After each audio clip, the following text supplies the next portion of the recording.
ایک جانب مذاکرات کا چرچہ ہے، دوسری جانب ملٹری ٹرائل کی باز گشت ہے۔ سب سے اہم کردار تیسرے فریق کا ہے۔ کیا سالم سیاسی جماعت کو دو متضاد بیانیوں کی بھیڑ چڑھایا جا سکتا ہے؟ بات کریں گے۔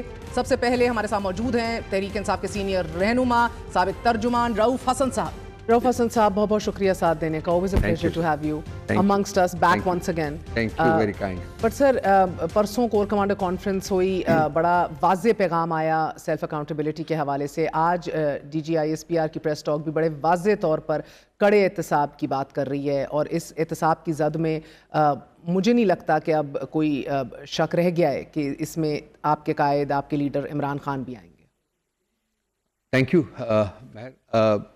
اچھی بات ہے جی، بہت اچھی بات ہے کہ احتساب کی بات ہو رہی ہے اس ملک میں، بیکاز ہماری پارٹی کا تو ایک بڑا ایک بیسک ڈیمانڈ رہا ہوا ہے، اور خاص کر وہ طبقہ جو کہ احتساب سے بالا تر رہا ہے، ان کو بھی احتساب میں ان کی بھی اکاؤنٹیبل ان کو کرنا چاہیے. تو یہ ایک خوش آئند بات ہے اگر یہ ایک ادارے میں ہو رہی ہے، انٹروڈیوس کی ہے انہوں نے، اور وہ اس کو پریکٹس کر رہے ہیں. تو میرا خیال ہے کہ اس کی ریپلیکیشن میں پاکستان کے باقی تمام اداروں کو بھی یہ احتساب کا جو ایک ٹریڈیشن ہے وہ قائم کرنی چاہیے. ہمیں اس سے بالکل خوف نہیں ہے کہ جی کون اس کی ذات میں آتا ہے، کوئی نہیں آتا. عمران خان صاحب کو تو ایز لانگ ایز اکاؤنٹیبلٹی جو ہے وہ فیئر ہو، ٹرانسپیرنٹ ہو، اور اکاؤنٹیبلٹی جو ہے وہ اکاؤنٹیبل ہو. So it is very well likely کہ خان صاحب کو بھی لیا جا سکے گا. Have you looked into the process کہ بائی دی وے اس کے لیے آفیشیل اپروول مانگی جائے گی پنجاب حکومت کی، یا اس کا پروسیس کیا ہے؟ اس کا پروسیس جو ہے وہ لمبا پروسیس ہے. اس کے لیے کورٹس کی پرمیشن لینی پڑے گی پہلے. اس میں جو پارلیمنٹ جو پروونشل اسمبلی ہے اس کی بھی پرمیشن لینی پڑے گی. اس کے بعد کورٹس کی پرمیشن لینی پڑے گی. پورا پروسیس جو ٹرانسکرائب کیا ہوا ہے اس وقت جو ہے. ہمیں دیکھیے، جو آپ کو اس نظام میں تو نہیں لگ رہا کہ کوئی مشکل ہوئے گی؟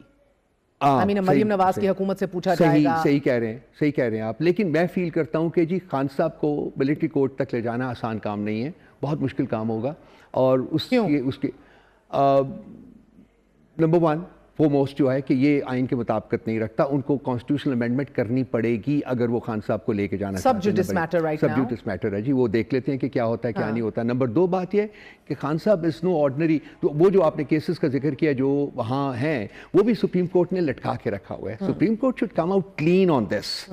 یا کیا وہ ملٹری کورٹس کو اپروو کرتی ہے یا ملٹری کورٹس کو اپروو نہیں کرتی؟ اب انہوں نے وہ ملٹری کورٹس کو اپروو بھی کر رہی ہے اور ملٹری کورٹس کو اپروو نہیں بھی کر رہی. آئی تھنک یہ it doesn't behove the Supreme Court کہ وہ اس قسم کا فیصلہ جو ہے اس کو ہینگ کرے، بلکہ ان کو they should come out clean. وہ دیکھیے ایک سال کی جنہوں نے وہاں پنشمنٹ ان کو کر رہی تھی، اس کے بعد ان کو وہ فری بھی کر دیا گیا، لیکن وہ اب کانوکٹس ہیں. وہ ان کو وہ مطلب ان کے اوپر وہ داغ لگ چکا ہوا ہے. اسی طرح باقی اور بھی لوگ ہیں. پولیٹیکل پلس اور انٹیوشن کیا کہہ رہی ہے سر؟ 12 اگست کو almost a month, 1 week short of a month, general Faiz کو کسٹڈی میں لے لیا گیا. اس کے بعد 14 اگست کو سپرنٹینڈنٹ جیل اڈیالہ کو وہ غائب ہو گئے، still at large.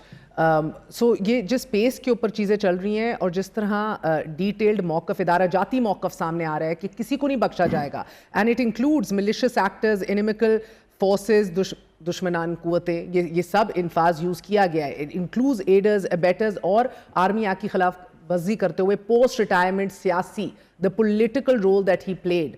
It is very much pointing your finger. What is your political pulse saying, sir? کہ یہ اب یہ مشکل وقت اور آنے والے عمران خان کے لیے. دیکھیے بیسیکلی ان کو جنرل صاحب کو سیف سٹی کے پروجیکٹ کے انڈر انہوں نے بالکل نمبر دو بات ہے.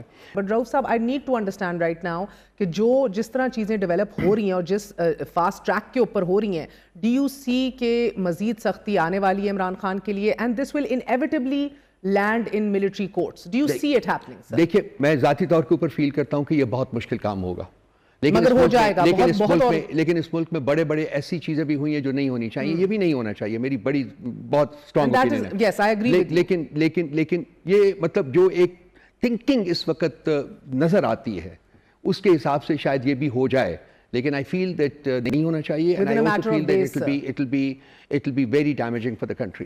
Within a matter of days maybe sir. آپ لوگوں کی بھی پولیٹیکل ٹائمنگ آپ دیکھ رہے ہوں گے. سمری آف ایویڈنس ان کی آلموسٹ اختتام کو پہنچ گئی ہے. اس کے بعد ان کا باقاعدہ طور پر پری ٹرائل رپورٹ تیار ہوگی. دین officially he will be taken into his court martial will start. So it's a matter of days. آپ کی کوئی حکمت عملی ہے اس حوالے سے؟ ہم گئے ہوئے ہیں کورٹ میں گئے ہوئے ہیں وہ گئے ہوئے ہیں، مجھے پتا ہے، پریمپٹیو ہے وہ، اس کے اوپر بھی 4 آبجیکشنز لگا کے انہوں نے واپس کر دیا. تو یہی انصاف کا جو یہی حکمت عملی ہے یہ اور اس کے علاوہ اور حکمت عملی دیکھیں ہمارے پاس پارلیمنٹ کے اندر ہم پروٹیسٹ یا کریں کوئی پروٹیسٹ سٹارٹ کریں گے، پارلیمنٹ کے اندر ہم پروٹیسٹ کر رہے ہیں جی، ہم لیگل فرنٹ کے اوپر اپنا بیٹل لڑ رہے ہیں، اپنی جدوجہد جاری ہے. اس کے علاوہ اب ہمارے جلسے جلوس بھی شروع ہو رہے ہیں. فارچونیٹلی آج ہمیں formally in writing no objection certificate مل گیا سائٹ کے بارے میں جانی. That's a positive step. اگر وہاں بھی ہماری ایک جو اسٹرینتھ ہے، پولیٹیکل اسٹرینتھ ہے، اس کی ڈیمونسٹریشن ہوگی تو میرا خیال ہے کہ اگر سب ذی ہوش لوگوں کو چاہیے کہ ٹیک اے اسٹیپ بیک.